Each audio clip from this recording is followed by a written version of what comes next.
Tonight, President Joe Biden's decision not to seek re-election is sending shockwaves across the political landscape.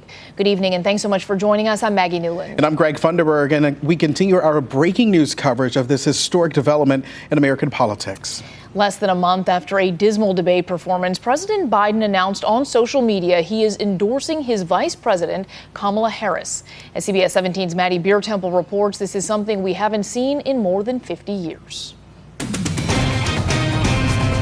President Joe Biden said it's been the greatest honor of his life to serve as president. He said he's proud of what he's done in office the past 3.5 years, but it's time to step down from this race. President Joe Biden will not seek re-election. He made the announcement on X, writing, quote, "I believe it is in the best interest of my party and the country for me to stand down and to focus solely on fulfilling my duties as president." Shortly after, he endorsed Vice President Kamala Harris. The move comes after intensifying calls for the president to drop out after the June 27th debate, the latest from West Virginia Senator Joe Manchin on ABC This Week. The time has come for him to pass the torch to a new generation. Connecticut Senator Richard Blumenthal said the president's decision put the country before himself. And he has helped to cement his legacy. Former President Donald Trump reacted on Truth Social, writing, "All those around him knew that he wasn't capable of being president, and he wasn't."